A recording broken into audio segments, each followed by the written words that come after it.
Hello everybody, it's Foster and I'm back with another video. Today I'm going to be reading chapter 28 of Not If I Save You First by Allie Carter. We're really close to finishing this book, so I just decided I would post a couple chapters today just to maybe get rid of it a little quicker. I'm enjoying it, don't get me wrong, but also whenever I get close to starting a book, I start wanting to move on to the next one, so that's kind of what's going on right now. Anyways, I'm just going to go ahead and get into it, and I hope you all enjoy. So here's chapter 28. Chapter 28. Maddie's hands were starting to tingle. Maybe it was the nerves or the cold, or maybe it was that's just what happened when you had to walk down a mountain and across a wide, snow-covered beach towards a wolf, all while keeping your hands on top of your head. All without trying to look back at the man who had the gun pointed directly at her spine. She felt silly, really, in spite of everything. Sure, Stefan was taller and stronger and older, and he had a gun, but Maddie should have been able to take him. She would have been embarrassed if this ever got back to her friends. But that was the upside of not having friends, Maddie realized. There wasn't a soul around to judge her, so Maddie walked on. Don't stop. Stefan poked her in the back with a gun, pushing her slightly. She stumbled a little, holding her hands in a way that made her hands that way that made her shoulder ache and mess with her balance. But she absolutely refused to fall. Stefan spoke again, but this time the words were in Russian and under his breath. Logan could have interpreted if he'd been there, but he wasn't. Logan was safe on the other side of the mountain. The Secret Service might have even found him already. She liked the thought of him in a helicopter with a heavy blanket over his shoulders, a hot drink in his hands. Maddie would have given anything for a hot drink, but it was enough for her. The idea that maybe one of them might have already made it out of this ordeal alive. Her arms dropped a little, fatigue settling in. Keep them up, Stefan shouted with another push at her back. She took 2 large steps, stumbling forward and struggling to right herself, and that was when she saw them. The men appeared on the edges of her vision, assault rifles in their hands. Stefan leveled his gun at her, but she stopped, looked back. Something like pride glistened in his eyes as he said, "Tell the wolf I've brought him something." Not someone, Maddie realized. She was a thing, a piece of leverage. One of the men laughed and the other joined in. When the second man spoke, it was in Russian, but Stefan sneered at the words, then he answered in English.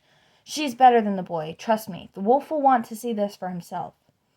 The 2 guards must have been convinced because they gestured them towards the center of the camp.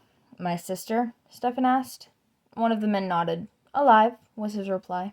The 2 men fell in step on either side of Stefan. They kept their rifles pointed at the ground, but ready. Like one gunman might not have been enough against a teenage girl. Maddie might have smiled, told herself that her reputation preceded her. But her shoulder hurt and her stomach growled, and she really had to go to the bathroom. When they neared the tents, there was a rustling, and a moment later a man was standing before them, silhouetted by the smoke. He was taller than she thought he'd be, younger, stronger, but when Maddie was finally close enough to see his eyes, she knew this mistake she'd just made. "Where's the wolf?" Stefan snapped. "Behind you," came a voice. Slowly, Maddie turned, and she knew it wasn't just that he was older, no.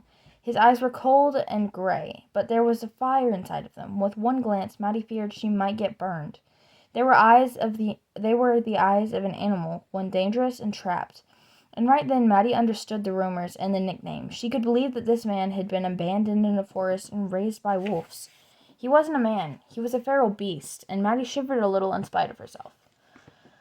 For a moment she stood in the cold wind, hands fisted overhead, letting the man look his fill. Then he glanced at one of the guards. "Take his sister to the woods and shoot her." The man turned for one of the tents, but Stefan was lunging forward. "No, wait." "We had a deal, Stefan," the wolf told him.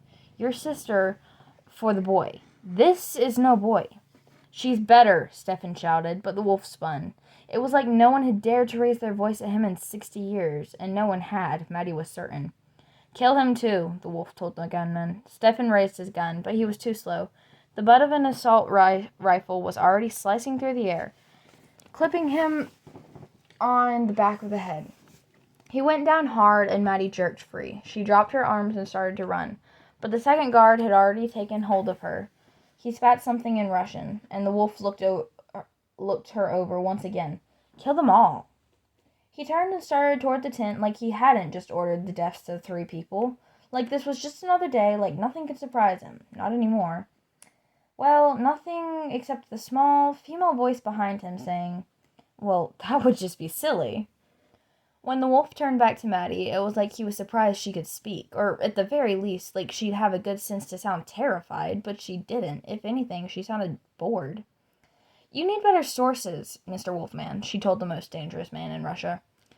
"Why is that?" he asked her, honestly curious. Maddie looked up at the cloudy sky, then back at him, like she had all the time in the world. "Well, because A, the Secret Service agent you've been obsessed with for 6 years doesn't have a dead daughter. He has an awesome daughter. And B, I'm more than a little offended that you didn't recognize the grade A hostage material that you got in front of you.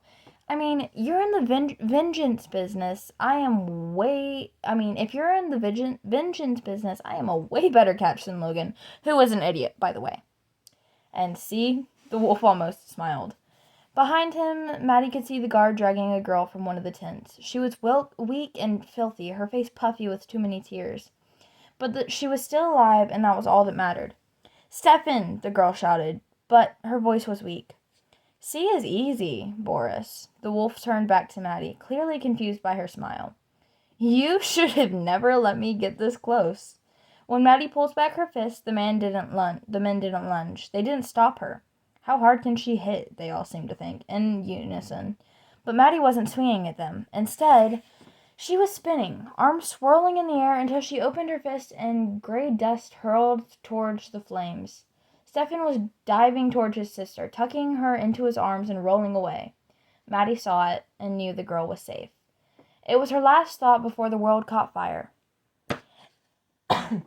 And that is the end of chapter 28. I hope you guys are all enjoying it, and there is like 2 chapters left. Chapter 29 is a longer one, and chapter 30 is like 2 pages. So we'll see how much more I feel like reading today, if any. And I'll see you whenever with the next chapter. Bye!